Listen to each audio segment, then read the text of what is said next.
믿음은 우리의 돌아갈 본향이십니다. 할렐루야. 네. 그래서 우리가 살아가는 목표의식이 있어야 신앙은 흔들림이 없이 갈 수가 있죠. 네. 그죠? 기준이 있어야 되는 거죠. 우리 삶의 기준이. 제가 이번 주 설교할 때 주중에 그랬죠. 아하스의 아들이 히스기야였는데, 히스기야는 다윗 다음으로 굉장히 중요한 믿음의 사람이었어요. 아주 큰 역할을 했고요. 근데 히스기야는 이게 어떻게 보면 아하스의 아들이잖아요. 아하스는 굉장히 악한 왕이거든요. 그래서 믿음 가지고 사는 걸 굉장히 어리석게 생각을 했어요. 왜? 하나님을 의지해? 이들이 약하니까 그렇지. 약하니까 하나님 의지하지. 힘을 기르면 되지. 왜 맨날 기도하고 그래? 네가 돈이 있으면 되고, 네가 힘을 기르면 되고, 군사력을 키우면 되고, 그러면 되는데 왜 사람들이 그렇게 약해 빠져갖고 하나님만 의지하냐? 그 다음에 외교력을 길러서 아수르와 이렇게 손을 잡기도 하고, 그리고 모든 이렇게 그 나라들 속에서 이제 그 부강한 나라들의 그 우상들을 받아들이기도 하고, 그랬던 사람이 아하스였는데, 그의 아들이 히스기야인 아들이 정말 하나님 보시기에 합당한 자로 살았거든요. 하나님 마음에 합한 자로 살았거든요. 우리는 그런 생각이 되잖아요. 이게 좋은 땅에서 좋은 나무가 날 거라고 생각하죠. 그렇죠? 좋은 밭에서 좋은 채소가 날 거라고 생각을 할 거예요. 그런데 나쁜 땅에서도 좋은 나무가 날 수 있어요. 그렇죠? 우리가 부모 때문에, 우리가 부모가 믿지 않아서, 나를 위해서 기도하지 않아서, 온전치 않아서, 그런 것보다도요, 믿음은요, 항상 각각이라고요. 개개적인 것. 그렇죠?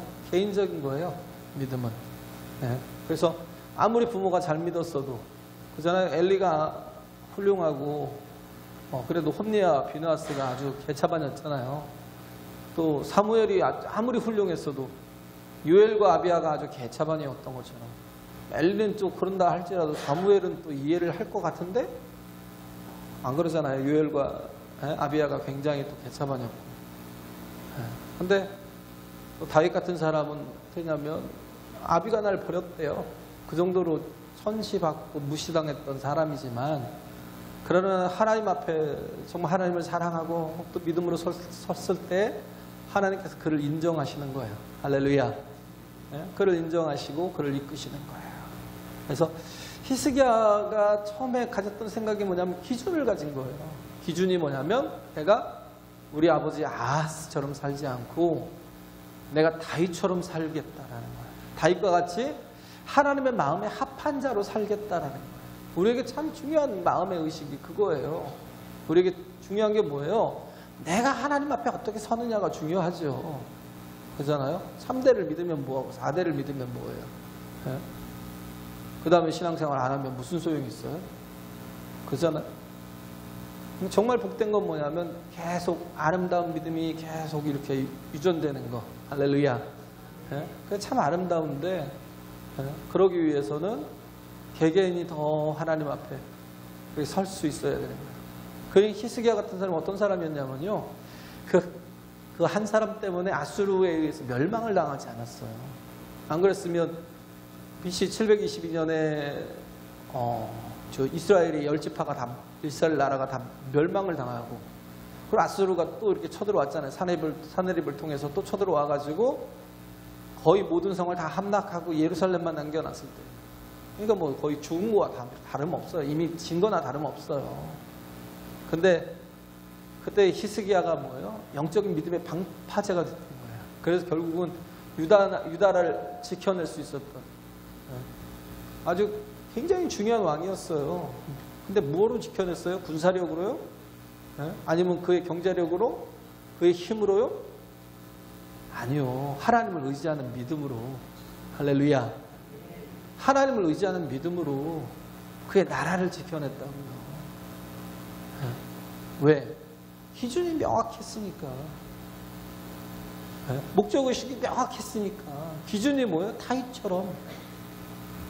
다윗처럼 하나님의 마음에 합한 자가 되겠다라는 거예요. 우리도 마찬가지예요. 우리에게 정말 중요한 것은 우리에게 기준이 있어야죠. 그렇지 않으면 우리는 늘 흔들려요. 늘 유지부등해야 될 신앙이 이리저리 막 흔들리죠. 절대 우리는 온전한 신앙생활을 할 수가 없어요. 그러면 하나님 앞에 무슨 나가긴 어딜 나가요. 아무것도 되지 못하는 거예요. 히스기야가 했던 게 뭐냐면 막 산당을 파하고 막 주상들을 다 깨트려 버리고. 이게 쉬워요? 왜냐하면 그렇게 하는 것 자체가 뭐냐면 민심을 역행하는 거니까. 왜? 민심이 원하는 게 뭐예요? 산당 같은 거. 그러잖아요? 아니 뭐 예루살렘까지 가. 그냥 마을에 있는 산당에서 제사하게 하고 예배하게 하지. 뭘 예루살렘까지 가. 편의성. 뭐 교회를 뭐 사람들이 불편한데 뭐하러 나가요? 그냥 인터넷 예배 드리지. 그런 편의성.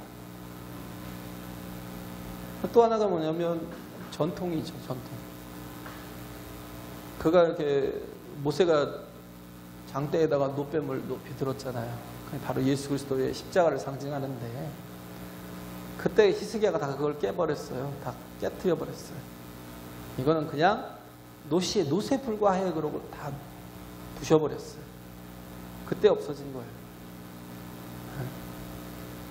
왜 그랬겠어요? 그걸 또 섬기고 있는 거예요. 그걸 하나님이라고 섬기고 있는 거예요. 웃긴 거예요. 그걸 다 깨트려버려요. 전통을 다 깨트려버려요. 전통도 되게 무섭습니다. 우리 처음에는 지금 이렇게 의자가 있지만 처음엔 의자가 없었어요. 의자가 이렇게 들어오는 것조차도요, 굉장히 타락한 걸로 보고요. 의자가 들어올 때 어떤 장로님들은 그 교회 앞에서 들어 누웠다니까요. 절대 교회에다 어떻게 예배를 드리는데 무릎 꿇고 하나님 앞에 경건하게 예배를 해야지. 의자를 들어와? 하면서 나갔어요. 드럼을 어떻게 쳐요? 기타를 어떻게 쳐요? 아마 피아노도 좀 힘들었을걸요? 처음에는 오르겐으로 이렇게 하다가. 이게, 그러니까 전통이 뭐냐면 그게 신앙이 돼 있는 상태라 뭔가 이렇게 깨는 게 쉽지 않았어요. 히스기야가 그랬거든요. 그래서 우리는 뭐냐면 우리의 삶에 진정한 목표와 목적이 있어야 돼요. 그래야 뭐예요? 기준이 바로 설 수 있어요. 할렐루야. 우리의 목표는 뭐냐면 하나님의 나라거든요. 우리의 목적은 하나님의 나라거든요. 지금 계속 얘기하는 게, 예수님이 계속 얘기하는 게 뭐예요? 이 땅에 예수님께서 오셔서 우리에게 주시는 게 하나님의 나라라니까요. 나라. 우리는 이 땅에 있는 건 잠시 스쳐가는 정거장에 불과해요. 그냥 이 정류장에서 뭐 하려고요, 그렇게. 잠깐 스쳐가는 곳이에요. 우리는 돌아가야 될 본향이 있어요. 할렐루야. 거기를 향해 나가야 돼요. 그게 없으면, 목표의식이 없으면 어떻게 해요? 기준이 명확하지 못해요. 명확하게 세우지 못해요. 다윗이 기준이 된 히스기야처럼 그렇게 되지 못하는 거예요. 예수님께서 계속 얘기하시는 게 16장도 그러고 뭐 그 앞에도 그러고 계속 얘기하는 게 뭐예요? 하나님의 나라. 이 땅이 다가 아니라는 거예요. 예? 여기서 잘 먹고 잘 살고 이 땅에서 뭔가를 누리는 거 바리새인처럼, 예? 하나님의 나라로 그게 또 연결된 것처럼. 왜? 바리새인들은 자기들이 하나님의 복을 받아서 잘 사는 줄 알아요. 내가 지금 잘 살고 있는 건 하나님이 나에게 보상을 해준다는, 그럼 내가 온전한 신앙생활을 하고 내 율법을 지키고 내가 하나님을 기쁘시게 하니까 내게 하나님께서 나만의 이렇게 특혜를 주고 나만의 혜택을 주고, 그래서 내가 이렇게 살다가 결국은 내가 뭐예요? 하나님의 나라에 가서도 거기서도 잘 먹고 잘 살겠지. 왜? 나는 하나님 복을 받은 자니까. 그런 착각이 결국은 뭐예요? 그를 망하게 하는 거죠. 하나님의 나라는 어떤 곳인지를 제대로 모르니까.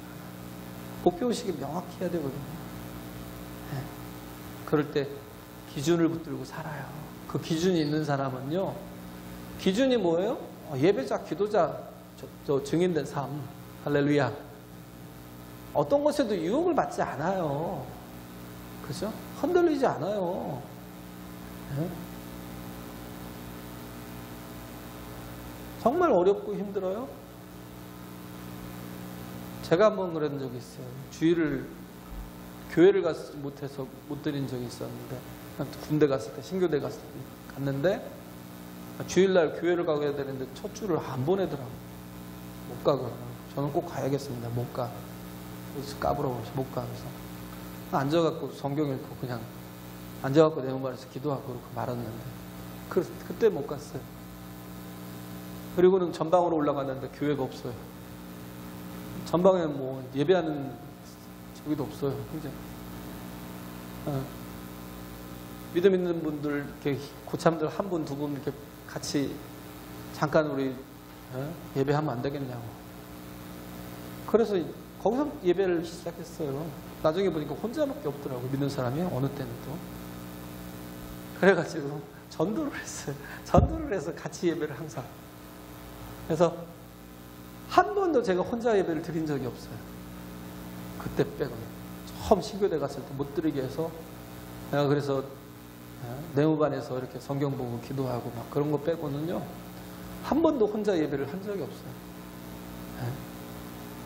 우리는 불가능한 게 막 있잖아요. 하나님 앞에 예배하는 거, 주의를 지키는 거 불가능해. 진짜 불가능해. 약간 기준이 흔들리니까 그런 거예요. 기준이.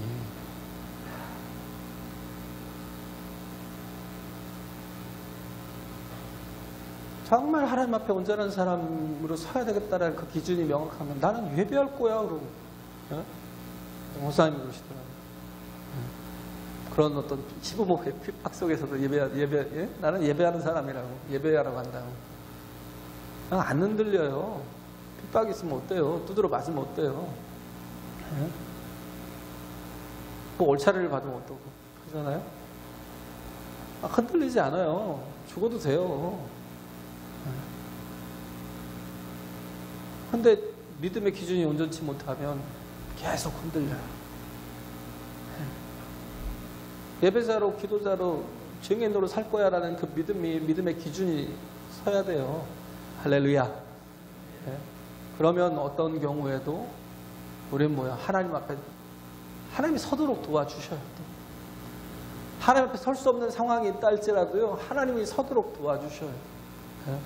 그런 상황들이 반드시 온다는 거예요. 그래서 여기 보면, 자, 지난주 했던 거는 뭐냐면 불의한 청직이잖아요. 불의한 청직이라고요. 우리가 청직이라고요. 여기서 말씀하고 있는 게 뭐냐면 너희가 청직의 의식이 없으면 천국에 못 가야 그런 거예요.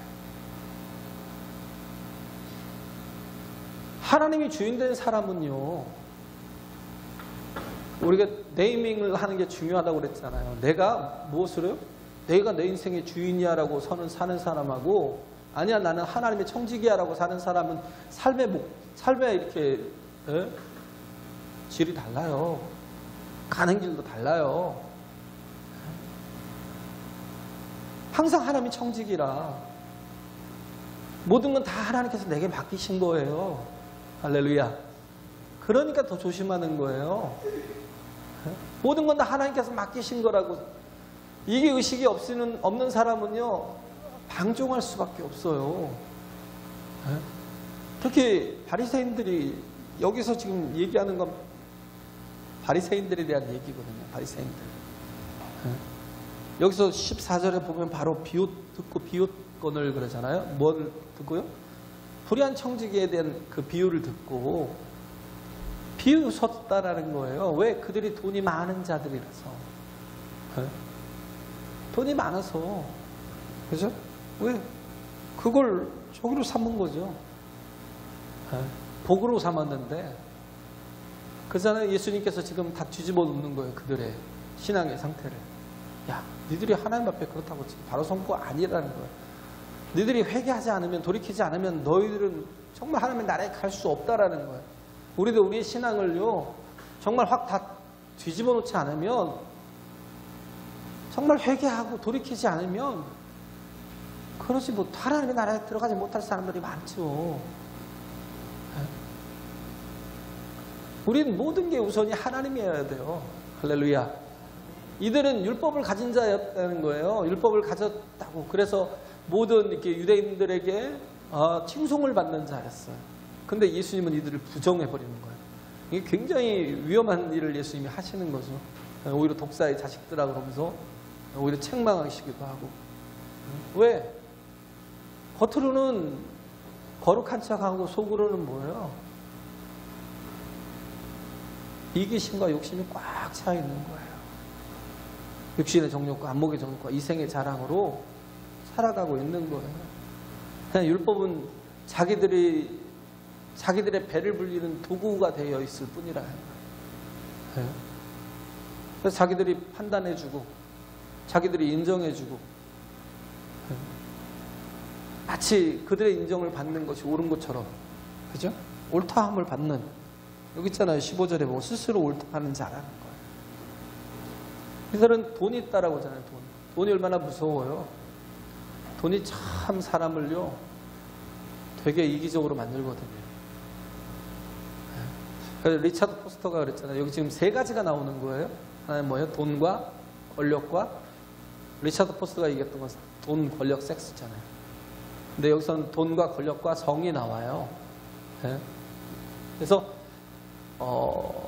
이 세 가지가 나오는데, 우리는 돈은요 항상 하나님과 경쟁을 해요. 가만히 보세요. 돈이 항상 이렇게 우선이 돼버리면요, 항상 하나님과 경쟁을 해요. 그렇게 어떻게 해요? 하나님을 제껴버려요. 언제든 하나님을 제껴버려요. 왜? 돈이 우선이니까. 돈 벌어야지. 그죠? 하나님은 항상 뒤로 가 있어요. 내가 뭔가 이렇게 형편이 되고 처지가 되면 그때서 내가 하나님을 이렇게 섬겨주는 것처럼 그렇게 보여요. 돈이 그래요, 돈이. 만몬이라니까요, 만몬. 돈과 하나님을, 재물과 하나님을 겸하여 섬길 수 없다라고 하는 거죠. 앞에 말씀하고 있잖아요. 두 주인을 섬길 수 없대요, 13절에. 혹 이를 미워하고 저를 사랑하거나 혹 이를 중히 여기고 저를 경히 여길 거라. 돈이 굉장히 무서운 거예요. 그래서 불의의 재물로 뭐 해요? 하나님의 원하시는 뜻대로 살아요. 물질도요, 하나님이 내게 맡겨주신 거라는 그 의식을 가지고 살으라는 거예요. 할렐루야. 그래서 그 물질로 뭐예요? 친구를 사귀래요. 불의의 재물로. 예? 돈은 나를 항상 불의하게 만들거든요. 예? 그래서 불의의 재물로 친구를 삼으라는 거예요. 예? 돈을 항상 청지기처럼 쓰는 거예요. 그래서 가장 이렇게 기초적인 게 뭐냐면 11조 같은 거예요. 11조를 이렇게 하는 분들을 이렇게 가만히 보면요, 별로 이렇게 흔들림이 없어요. 돈에 별로 유혹받지 않아요. 예? 가장 먼저 이긴 거니까. 예? 돈을 하나님을 위해서 하나님의 뜻대로 사용하려고 하는 사람은요, 그런 경우를 봐요. 막 돈을 정말 하나님 앞에서 막 무섭게 써요. 하나님의 뜻대로 쓰는 무섭게 써요. 그런데 그렇게 쓰는 분들 보면요, 막 저보다도 10배 이상으로 막 쓰는 분도 있어요. 제가 봤어요. 10배 이상으로 그렇게 쓰는데 저하고 비슷한 것 같았는데 나중에 보니까 뭐예요? 10배 이상으로 받고 있더라고요. 계속 그렇게 해요, 사람이. 그 중에 하나가 이제 수영로 교회 목사님 갑자기 성함이 생각나요. 거기는 이제 무섭게 써요, 무섭게. 부산 수영로 교회. 설교를 그렇게 잘하는 것 같지는 않은데, 근데 정말 하나님 앞에 뜻대로 살려고 하는 그게 있더라고요. 근데 굶어 죽어요? 아니요. 더 크게 하나님께서 오히려 거기에 10배를 더하시는 모습들이 있어요. 우리는 하나님의 물질을 맡은 자로 생각해야 돼요. 우리는 자식도 하나님께서 맡기신 자녀라고 생각을 해야 돼요. 할렐루야. 모든 게 다 하나님께서 내게 맡기신 거예요. 우리는 곧 어떻게 해요? 해고될 때가 있어요. 여기 총지기처럼 잘못하면 해고될 때가 있고요. 여기 정말 부자처럼요. 곧 죽을 날이 와요. 마지막이 있어요. 이거 가지고 내가 영원히 사는 거 아니고 더 나은 삶을 사는 것도 아니고 여기서 보면 자색 옷을 입고 뭐 고운 배옷을 입었다고 그러는데 거의 상위 1%가 입는 옷이에요. 자색 옷은요. 가장 비싼 잉크로 만든 옷이에요. 자색이라는 것 자체가 굉장히 귀한 잉크였어요. 그 색깔 자체가. 그래서 아주 부의 상징이에요. 부의 상징. 근데 그런 옷들을 바리새인들이 입고 다닌 거예요. 바리새인들이. 그래서 돈에 대해서. 또 하나는 뭐예요? 권력에 대해서. 또 성에 대해서. 권력과 성에 대해서 다 이렇게 잡아서 얘기를 하고 있는 거예요. 지금 이게 뭐 개별적으로 예수님이 막 갑자기 왜 이런 말이 툭 튀어나오지? 그런 부분들이 있잖아요. 그러나 그렇지 않아요. 이게 다 연결되어 있는 거거든요. 그래서 권력이라는 게 뭐냐면 그들은 율법을 수호한다고 생각을 해요. 그래서 뭐 15절에 보면 예수께서 이르시되 너희는 사람 앞에서 스스로 옳다 하는 자이나 너희 마음을 하나님께서 아시나니. 중요한 건 그거예요. 하나님이 뭘 아셔요? 마음을 아신대요. 너희 마음을 하나님께서 아신대요. 우리의 마음에 돈이 있는지 권력이 있는지 또 성적인 것이 있는지 하나님께서 아신다는 거예요. 그럼 뭐예요? 우리의 마음을 어떻게 해요? 하나님께 드리는 게 얼마나 복 있는 거예요. 할렐루야. 권력욕에 꽉 차 있는 거예요. 그리고 율법을 쥐고 있는 사람들. 그래서 여기 나오는 게 뭐냐면 18절에 보면 무릇 그 아내를 버리고 다른 데 장가드는 자도 가늠함이요 무릇 버리운 자에게도 버린 자에게 장가드는 자도 가늠함이니라. 그러면서 17절에 얘기하잖아요. 우리 율법에 하늘도 떨어지지 않는다는 거예요. 천지 없어지면 더 쉽다라고 그러죠.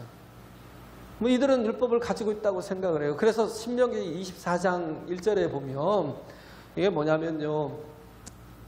아내를 버리도록 마태복음 19장에도 나오잖아요. 아내를 이렇게 버릴 때 이들이 뭐예요? 인증을 해줘요. 왜? 성경에 합당한지 율법에 합당한지 아닌지를 판단하는 자들이에요. 그래서 이들이 인정을 해주고 뭐예요? 이혼 증서의 서류에 사인을 해주는 거예요. 바리새인들. 근데 그 신명기 24장 1절에 보면 뭐라고 그랬어요? 거기에 보면 뭔가 그 아내가 수치를 이렇게 주면 수치스러운 걸 이렇게 발견하면 아내의 수치스러운 걸 발견하면 이런 거예요. 근데 수치라는 건 뭐 이거 거의 뭐 아무거나 다 걸 수 있잖아요. 귀에 걸면 귀걸이, 코에 걸면 코걸이. 그죠? 아내가 처음에는 너무나 결혼할 땐 예뻤는데 나중에 점점 막 밥을 많이 먹고 뚱뚱해지고 못생기고 막 그렇게 바뀌어요. 그러면 굉장히 수치스럽네? 그리고 이혼을 하자 그러면 할 수 있는 거예요. 아내가 밥을 했는데 그 밥에 돌이 들어있어요. 그럼 뭐예요? 그것도 이혼 사유가 돼요. 원래가 뭐냐면요. 원래가 그렇게 이혼 증서를 써서 그에게 주라고 했던 거면 아내를 보호하기 위해서 한 번 더 돌아보라는 건데 근데 그거를 어떻게 해요? 이 바리새인들이 또 임의로 해석을 해서 그런 거예요. 그래서 뭐 애인이 생겨도 아내를 버릴 수도 있어요. 그런 거예요. 왜? 남성 그 권위주의 사회 속에 있었으니까. 지금도 뭐 이슬람 같은 게 남성 권위주의 사회에 있잖아요. 아내를 버려요. 왜? 여러 가지를 다 걸어가지고 수치스럽게 한다는 거죠. 예수님이 그러잖아요. 원래 하나님께는요. 죄송합니다. 제가 또 누구에 또 실수할지도 모르겠지만 원래 하나님에게 없는 게 뭐냐면 염려와 근심이라는 건 하나님께 아예 없어요. 근데 하나님이 디자인하지 아니하신 게 뭐냐면 이혼이에요. 이혼. 없어요. 하나님께는. 창세기 2장에 보면 그러잖아요. 남자가 부모를 떠나서 아내와 합하여 그렇잖아요. 연합하여 하나가 된다 그러잖아요. 연합한다라는 게 결국 뭐냐면 그냥 포스트잇을 이렇게 붙였다 뗐다 할 수 있는 게 아니에요. 악여풀처럼요. 딱 붙이면 어떻게 해요? 그럼 자개장 같이요. 얘를 떼면요. 다 부셔져요. 다 깨져요. 네? 이혼을 하면 어떻게 돼요? 인생이 다 깨진다니까요. 남자고 여자고 다 깨져요. 서로 불행하게 되는 거예요. 네? 근데 또 어떻게 해요? 한쪽이 못되면 못된 놈이 있거나 못된 누가 있거나 그러면 어쩔 수 없이 또 하게 되는 경우도 있어요. 그러면 또 하나님께서 은혜를 베푸시겠죠. 그런 상황 속에서는. 네? 근데 정말 가장 이렇게 하지 말아야 될 게 이혼이거든요. 왜냐하면 이때 당시에는요, 예수님 당시에는 이혼을 하게 되면 아무것도 더 이상 여인에게는 보장이 되는 게 없어요. 왜냐하면 그들에게는 땅이 이게 분배된 게 아니기 때문에. 그러니까 그 하나 다를 바가 없어요. 어디 가서 이게 구걸을 해야 돼요. 예? 구걸을 해야만 먹고 살 수밖에 없는 게 과부였어요. 그래서 굉장히 불쌍한 사람을 부하와 과부라고 얘기하는 거예요. 그러니까 그렇게 하지 말라는 거예요. 예? 근데 그걸 뭐예요? 다 자신의 어떤 욕심에 이용해서 사람을 버리고. 그렇잖아요? 권력이라는 게 뭐예요? 이들이 권력욕에 취해 있잖아요. 권력이라는 게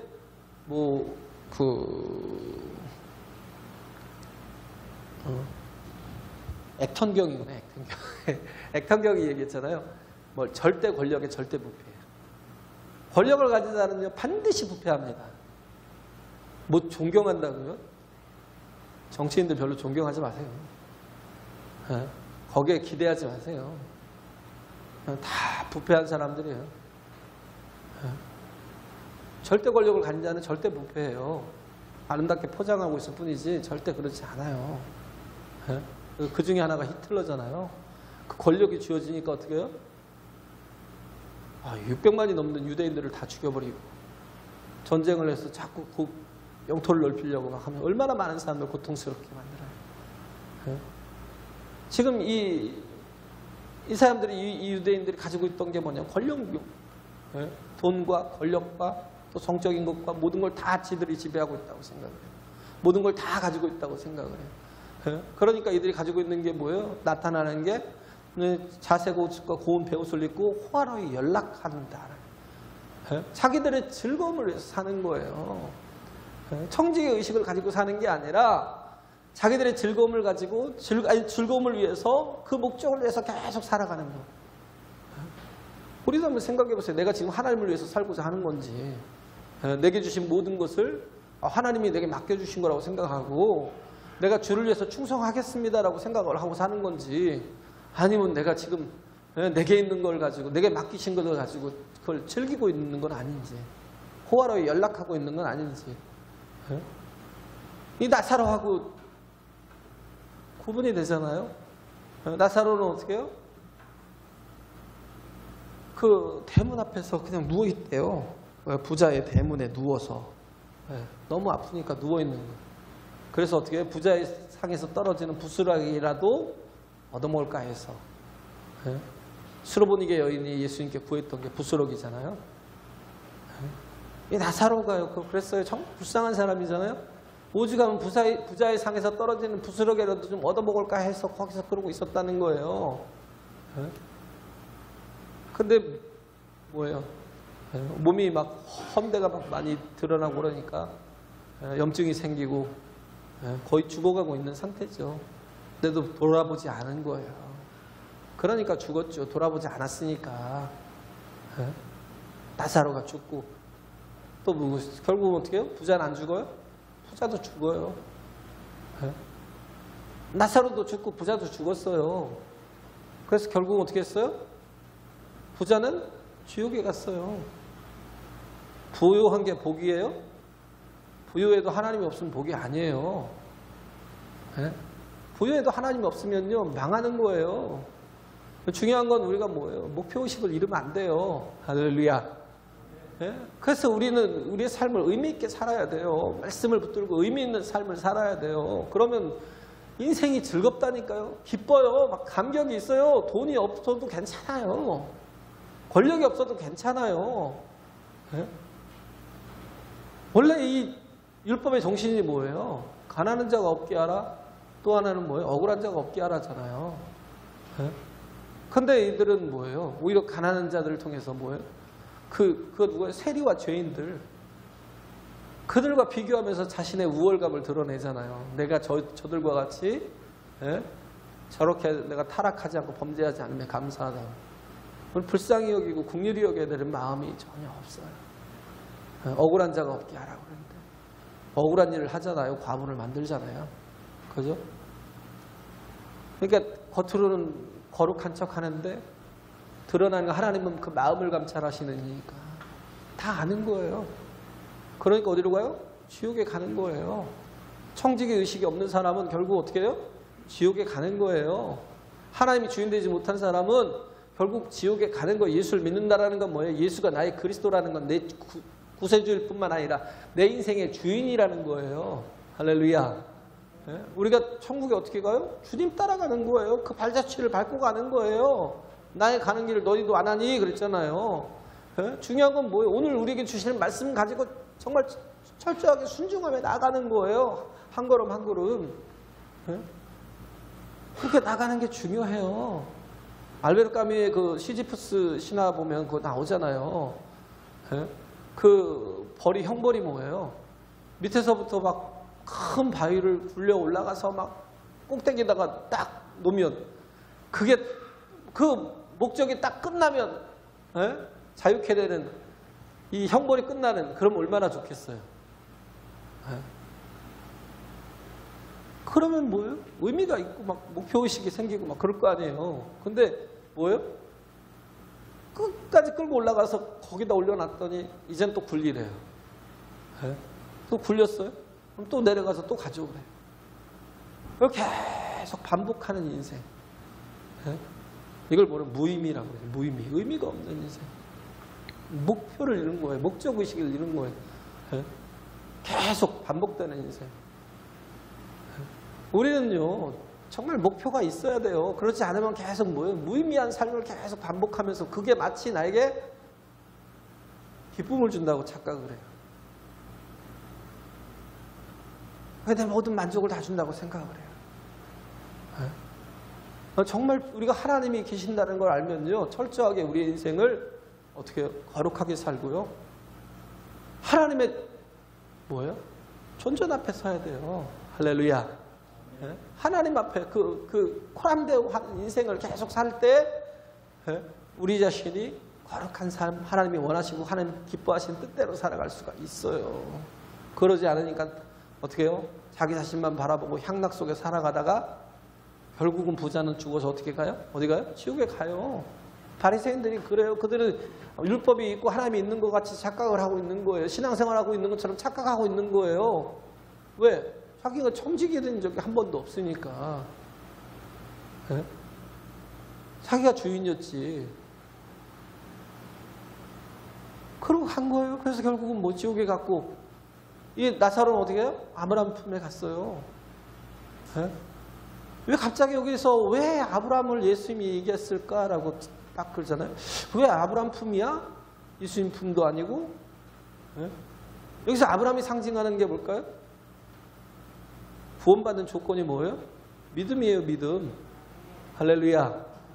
믿음이요. 믿고 가는 거예요. 예수님이 나의 구원의 길이요 진리요 생명이라고 믿고 그를 따라가는 거예요. 할렐루야. 아브라함이 붙들었다라는 거예요. 나의 때 될 것을 보고 그때 기뻐했대요. 아브라함의 때에. 예수님이 그러잖아요. 12장에, 요한복음 12장에 아브라함이 나의 때 내 십자가 지고 죽고 부활하는 그것을 이루는 걸 보고 기뻐했다는 거예요. 이미 뭐 그때 뭐예요? 아브라함을 봤다는 거예요. 아브라함이 처음부터 믿음이 온전했어요? 아니요. 아브라함이 개차반이었죠. 가장 약한 자였어요. 가장 부족한 자였어요. 온전한 사람을 하나님 찾으신 게 아니에요. 정말 하나님이 막 쓰시려면 아주 정말 세상에서 가장 모든 걸 다 갖춘 사람. 뭐예요? 그 엄마 친구? 아들? 엄친아? 그 정도 돼야 될 거라고 생각을 하는데요. 하나님이 쓰시는 사람은 어떤 사람이냐면요. 정말 가난하고 못 배우고 병들고, 그죠? 가난하고 못 배우고 병들고 뭐 내세울 게 하나도 없는 사람. 아브라함이 내세울 게 없었어요. 11장에 보면 12장에 아브라함, 창세기 12장에 하나님께서 아브라함을 부르셨는데 내 고향 친척 아비 집을 떠나서 내가 지시한 땅으로 가라고 그랬는데 11장 30절인가 보면 뭐라고 그러냐면 사례는 어떻게? 임신을 못하니까 아들이 없더라, 자식이 없더라는 거예요. 뭐예요? 결핍이에요. 자식이 없더라는 거예요. 근데 뭐예요? 이미 다 경수도 끝났고요. 이미 모든 게 다 절망의 상황이에요. 아들이 없어요. 그런데 어떻게 해요? 하나님께서 내가 너의 자손을 통해서 하늘의 못별같이 바다의 모래알같이, 예? 정말 모든 게 풍성하게 만들겠다라는 거예요. 그리고 어떻게 해요? 너로 모든 민족, 너의 자손으로 모든 민족의 축복이 되게 하겠다. 없는데 그 사람 가능성도 없는 사람을 하나님 부르시는데 그 점점 어떻게 실수를 엄청 하잖아요. 엘리에셀을 자식이 없으니까 무자하니까 엘리에셀을, 다메섹 사람이었던가요? 엘리에셀을 종이었던 사람을 이렇게 양자로 입력해서 드릴까요? 그러고 아니야. 내가 약속했잖아. 너에게서 난 자식이 와야 될 거고. 나중에 또 어떻게 하가를 통해서 이스마엘을 낳아가지고 또 실수하잖아요. 그러니까 하나님 또 아니라고 하잖아요. 사라의 몸에서 난 자라야 된다라는 거예요. 근데 계속 인간의 적을 가지고 실수를 많이 하죠. 그럴 때마다 어떻게 하나님께서 그들에게 그 속에 있는 불신앙을 다 제거해 가시는 거예요. 아이고, 시간이 참. 불신앙을 다 제거해 가시는 거예요. 그래서 어떻게 해요? 온전한 자로 세우시는 거예요. 할렐루야. 아브라함처럼 믿음으로 가라는 거예요. 그래서 여기서 보면 나사로라는 이름을 예수님께서 또 붙이신 이유가 뭘까요? 그가 여기서 보면 부자가 그러잖아요. 나사로를 보내래요. 나사로를 보내서 우리 형제들을 좀 구원해 달라는 거예요. 근데 뭐예요? 그들이 모세와 그들에게 선지자가 있으니까 그들에게 들을 것이고 그들에게 듣지 않으면 나사로를 보내도 믿지 않아. 이때 이 나사로는요, 제가 보기엔 그 요한복음에 나온 나사로 11장에 죽은 나사로 살리잖아요. 봤잖아요. 그죠? 봤어요. 그런데도 불구하고 어떻게 해요? 예수를 십자가에 못 박아라 소리쳤던 사람. 믿었어요? 안 믿어요. 죽은 자가 살아나도 안 믿는다고요. 중요한 건요, 우리가 정말 믿어야 돼요. 할렐루야. 네? 우리가 정말 하나님의 신실하심을 믿어야 돼요. 그 믿음을 인정하고 살아가야 된다는 거. 네? 그래서 정말 우리는 이 복음은 그냥 복음이 아니에요. 하나님 나라의 복음입니다. 할렐루야. 그 목표의식을 가지고, 목적의식을 가지고 이 땅에서 기준을 가지고 살아갈 수 있는, 흔들림이 없이 살아갈 수 있는 저와 여러분 되시길 간절히 바랍니다.